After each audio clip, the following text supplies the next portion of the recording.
এজনে এতিয়া কি কৰিছে এই একদম চুমা খাই মিয়া একদম মানে তাৰ মানে লাজ লাগিব লাগিছিলে সেইটো নিৰ্লজ্জ আৰু উৰিয়াং ঘাটত যদি কিবা কাৰণত উচ্ছেদ কৰিবলৈ আহোঁতে যদি কিবা কাৰণত পুলিচ আৰ্মি কিবা কাৰণত যদি অঘটন ঘটে লগালগ ষ্টুডেণ্ট চাই ইয়াত কোনো মাৰ্চি নাই গৰুকু ক্লাছ পোৱা নাই ৰাহুল গান্ধীটো কি আৰু তাৰ এইটো কোনো কোৱালিটিয়ে নাই আৰু খাগেটো এইটো ঠেকুৱা গাঁতৰ পৰা আহিছে নে ক'ৰবাত গাঁতৰ পৰা ওলাই আহিছে এই প্ৰথম দেখিছোঁ অসমত এইজন খাগে মুখ্যমন্ত্ৰী মহোদয়ক আহ্বান জনাইছোঁ যে অসমত সমান্তৰালভাৱে নিৰৱচ্ছিন্ন গতিত উচ্ছেদ অভিযান বনাঞ্চল উচ্ছেদ অভিযান চলাব লাগে।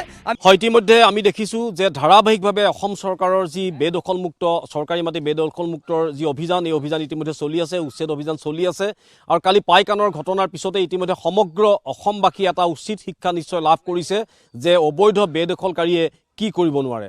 অসম আৰক্ষীক যি ধৰণে বৰ্বৰভাৱে তেওঁলোকে খেদি লৈ গৈছে যেনেদৰে এখন জেচিবিয়ে সেই স্থানৰ পৰা চালকজনে জেচিবিখন সুৰক্ষিতভাৱে তাৰ পৰা লৈ যাবলৈ সক্ষম হৈছে আৰু সেইসকল লোকে হাতত যি ধৰণে এজন মানুহৰ হাতত এটা মানুহৰ হাতত 4ডাল 5ডালকৈ জাঠি অস্ত্ৰ লৈ তেওঁলোক যি ধৰণে আহিছে তাৰ পৰা নিশ্চয় অসমবাসীয়ে শিক্ষা ল'বৰ হ'ল আৰু শেহতীয়াভাৱে সম্পূৰ্ণ এটা পৰিকল্পনাৰে চৰকাৰে ইতিমধ্যে উৰিয়াম ঘাট সৰুপথাৰ বিধানসভা সমষ্টিৰ অন্তৰ্গত উৰিয়াম ঘাটত 2 দিনৰ ভিতৰতে উচ্ছেদ চলাব মেৰাপানী নেঘেৰী বিলত উচ্ছেদ চলিব তাৰ কাৰণে সকলোখিনি ব্যৱস্থা কৰিছে।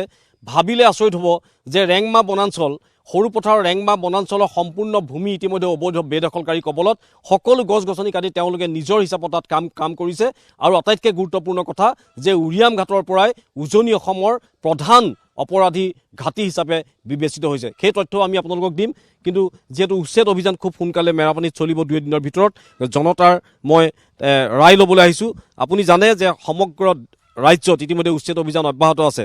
চৰকাৰী ভূমি বনাঞ্চল এইসমূহ যিসমূহে বেদখল কৰি আছে চৰকাৰে উচ্ছেদ কৰিছে এই ক্ষেত্ৰত চৰকাৰৰ পক্ষক বাধাও প্ৰদান কৰিছে জাঠি জোং লৈ সেইসকল অবৈধ লোকে। 2 দিনৰ ভিতৰতে মেৰাপানী আমাৰ আৰু উৰিয়াম ঘাটত উচ্ছেদ চলিব কি ক'ব আপুনি?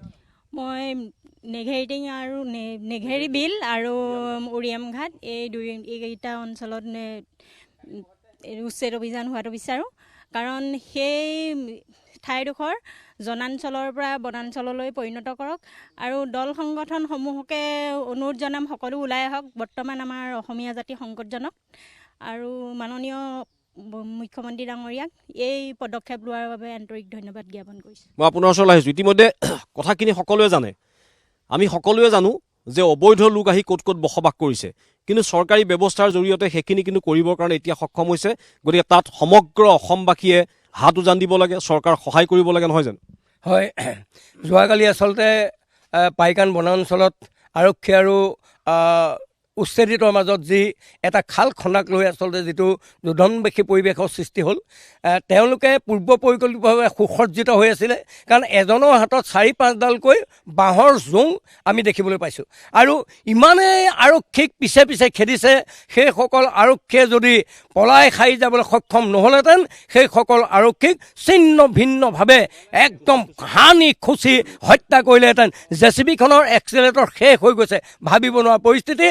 অসমৰ খিলঞ্জীয়াৰ বাবে ভয়াৱহ পৰিস্থিতি চিন্তিত আমি শংকিত। সেইবাবে আমি মাননীয় মুখ্যমন্ত্ৰী মহোদয়ক আহ্বান জনাইছোঁ যে অসমত সমান্তৰালভাৱে নিৰৱচ্ছিন্ন গতিত উচ্ছেদ অভিযান বনাঞ্চল উচ্ছেদ অভিযান চলাব লাগে। আমি গোলাঘাটবাসী ৰাইজ হিচাপে গোলাঘাটৰ মেৰাপানী নেঘেৰী বিলত ইতিমধ্যে বন বিভাগে সম্পূৰ্ণ জৰীপ কৰি আছে জিৰ'টেক কৰি আছে ড্ৰোনে সম্পূৰ্ণ চাই আছে।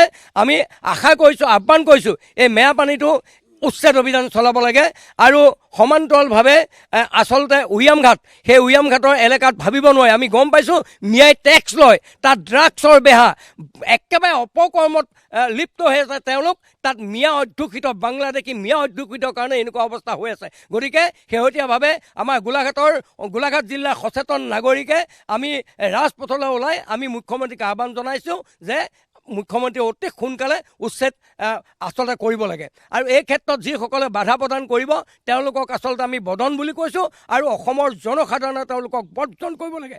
গতিকে মই অসমৰ জাতীয় সংগঠনবিলাককো এই ক্ষেত্ৰত তীব্ৰতৰ কৰিবলৈ অনুৰোধ জনাইছোঁ আৰু এই মুখ্যমন্ত্ৰী কাৰ্যত আমি যদি প্ৰয়োজন হয় অসমৰ খিলঞ্জীয়া ৰাইজ ৰাজপথলৈ আমি যুৱকসকল হাজাৰ লোৱা আমি ওলাই যাবলৈ আমি প্ৰস্তুত আছোঁ। খুব গুৰুত্বপূৰ্ণ কথা। মই আপোনাৰ ওচৰলৈ আহিছোঁ কি ক'ব যিখিনি অবৈধ মানুহ আছে ছাৰে অতি সোনকালে তেখেতসকলক যে বিদায় দিব লাগে ইয়াৰ পৰা আমি সেইটোৱে কামনা কৰিছোঁ। কেলৈ আমাৰখিনি মানুহৰ অসুবিধা হৈ গৈছে মানে তেওঁলোকৰ পৰা কিবা এটা বিজনেছ কৰিবলৈও তেওঁলোকেও সোমাই আহে, কিবা এটা হেৰি কৰিবলৈও সোমাই আহে।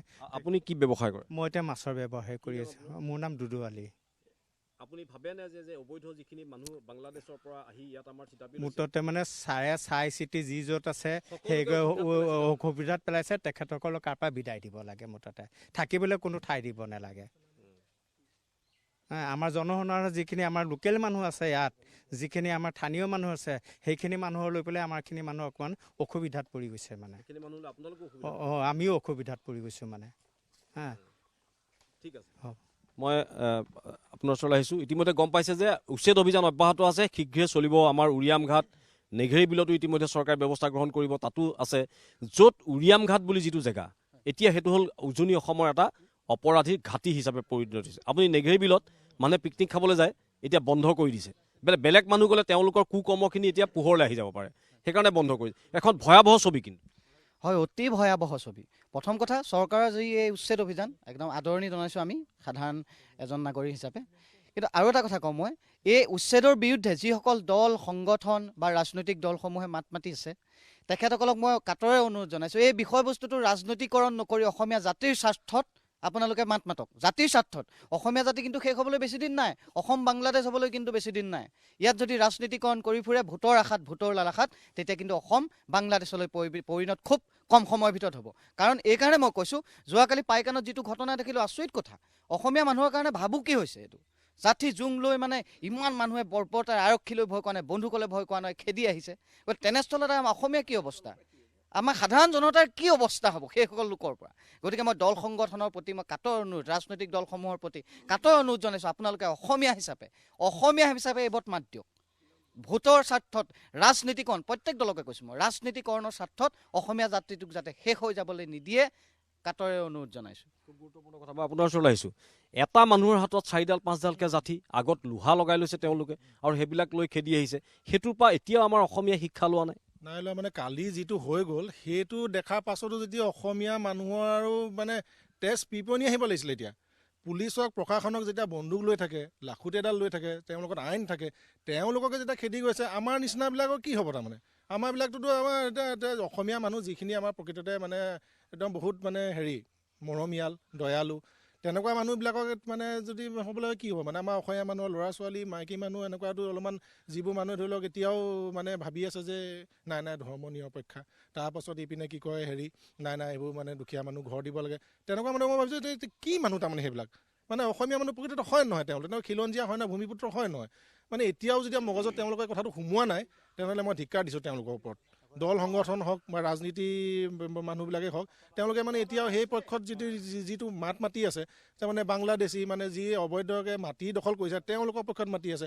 এজনটো দেখিছোঁ যে তেওঁ গৈ পেলাইতো মানুহক ধৰি কান্দিছেগৈ, গৈ মৰম কৰিছেগৈ। এইটোতো একদম লজ্জনীয় বিষয় দেই। মই একদম মানে বস্তু বেয়া পাইছোঁ দেখি। আৰু বেছি দিন নাই মানে, আৰু খুব বেছি মই কৈছোঁ এইটো গতি যদি চলি থাকে, আৰু এমাহ দুমাহ পিছত সেই আগৰ মানে 85 চন 83 চনৰ নিচিনা হৈ যাব। মানে আন্দোলন আকৌ আৰম্ভ হৈ যাব।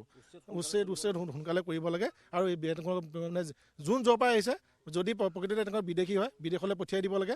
আৰু যদি বিদেশী নহয়, তেওঁলোকৰ যিটো স্থান য'ত দিছিলে প্ৰথম চৰকাৰে বহিবলৈ, অসম চৰকাৰে যেতিয়া তেওঁলোক আহিছিলে এটা স্থান দিছিলে 70 মানৰ আগত অহা, সেই স্থানলৈ গুচি যাব লাগে। আৰু যদি প্ৰকৃততে তেওঁলোক ইয়াত একো কাগজ পত্ৰ নাই, মাটি বাৰী নাই, তেওঁলোক একদম বাংলাদেশ যাব লাগে। যেনেকৈ গুজৰাটৰ পৰা প্লেনত পঠিয়াই দিলে, বাংলাদেশত নমাই দিলে ঢাকাত, ইয়াৰ আমাৰ অসমৰ পৰা অসম চৰকাৰে পঠিয়াই দিব লাগে। প্লেনতে হওক বা নাওতে হওক, ব্ৰহ্মপুত্ৰ পাৰ কৰি মানুহক পঠাই দিব লাগে বাংলাদেশ। উচ্ছেদ চলিব লাগে, আৰু উচ্ছেদ ইতিমধ্যে আমাৰ 2 দিনৰ ভিতৰতে উৰিয়াম ঘাটত চলিব। উচ্ছেদটো একদম মানে চলিবই লাগে। আৰু এই উচ্ছেদ কোনো কাৰণত বন্ধ হ'ব নালাগে। গাঁৱে ভূঞে যত যিমান আছে বাংলাদেশী মিয়া সোমাইছে, ঘৰ বনাইছে, যি জোৱাই হৈছে, মুঠতে সেইসকলৰ ওপৰত সম্পূৰ্ণ উচ্ছেদ চলিব লাগে। ইয়াত কোনো কাৰণে মানে ৰেহাই দিয়া নহ'ব। আৰু উচ্ছেদ চলাই যাতে ইয়াত মানে সেইখিনি কাম য'ৰ পৰা আহিছিলে, পাকিস্তানৰ পৰা আহিছে নাজানো, বাংলাদেশৰ পৰা আহিছে নাজানো, একদম লগালগ তাত পঞ্চাব লাগে। তাৰমানে কি আকৌ ইয়াতে থাকিলে ইয়াতে কোনোবা জেগাত ঘৰ বনাবগৈ, আকৌ কোনোবা নদী কিনাৰত বহিবগৈ গৈ পেলাই, আকৌ একেটাকে ঘৰৰে হ'ব। সেইকাৰণে য'ৰ পৰা আহিছিলে, বাংলাদেশৰ পৰা আহিছে যে, পাকিস্তানৰ পৰা আহিছে, একদম লগালগ বুঢ়া, একদম কোনো ইয়াত মাৰ্চি নাই। আৰু কিবা কাৰণে যদি উচ্ছেদ কৰা টাইমত যদি পুলিচ প্ৰশাসনলৈ হওক, আৰ্মিলৈকে হওক, কাবালকে হওক, কিবা কাৰণত যদি জাঠি জোং লৈ কালি যিটো ঘটনা দেখিলোঁ, সেইটো প্ৰিপ্লেং, সিহঁতৰ এইটো একদম প্লেনিং আৰু সেইটো বনাই লৈছে। এতিয়া কংগ্ৰেছে মানে পূৰা ৰাহুল গান্ধী আহিলে, খাৰ্গে আহিলে, আমাৰ এজন এতিয়া অসমৰ এজন একদম মানে গৌৰৱ, মহাগৌৰৱ সেইজনক গৌৰৱত থাকিব পৰা নাই। এতিয়া মানে মিয়াক মানে একদম মানে বৰপিয়া পাৰি দিছে। এতিয়া সিহঁতৰ বাহিৰে গত্যন্ত নাই। এতিয়া যোৰহাটৰ সচেতন ৰাইজ হিচাপে কি কাৰণে এজনক ইমান গৌৰৱ বনাই দিলে এতিয়া মানে ভাবি পোৱা নাই। সচেতন ৰাইজ যোৰহাটৰ ৰাইজেও লাজ পাব লাগিছিলে নিয়মত। এতিয়া ক'বলৈ গ'লে আমিতো লাজ পাইছোৱেই, বাকী অসমৰ ৰাইজে, আৰু সি নিজে লাজটো পোৱা নাই। গৌৰৱ গগৈকে লাজ পোৱা নাই। ৰাহুল গান্ধীটো কি আৰু তাৰ এইটো কোনো কোৱালিটিয়ে নাই, পাকিস্তানৰ পৰা অহা মানুহ। আৰু খাগেতো এইটো দুদিনমান আছে, কোনো কোৱালিটি নাই। কেঁকুৰা গাঁতৰ পৰা আহিছে নে ক'ৰবাত গাঁতৰ পৰা ওলাই আহিছে। এই প্ৰথম দেখিছোঁ অসমত সেইজন খাগেক। আৰু অসমৰ হাৱা পানীৰ কথা একো নাজানে। আমি অসমত খাইছোঁ, অসমৰ হাৱা পানী খাই আমি অসমৰ কথা আমি জানো কেনেকৈ হৈছে। আৰু উৰিয়াং ভটত যদি কিবা কাৰণত উচ্ছেদ কৰিবলৈ আহোঁতে যদি কিবা কাৰণত পুলিচ আৰ্মি কিবা কাৰণত যদি অঘটন ঘটে, লগালগ ষ্টুডেণ্ট চাইড।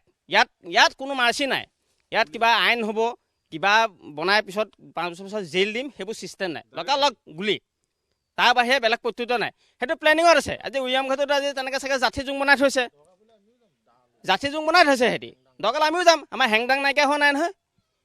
আৰু ইয়াত আমাৰ এতিয়া এজন খিলিঞ্জীয়া অসমীয়া একদম মানে বহুত বুকু ফুলাই একদম এজনে এতিয়া কি কৰিছে, এই একদম চুমা খাই মিয়া একদম মানে তাৰ মানে লাজ লাগিব লাগিছিলে। সেইটো নিৰ্লজ্জ।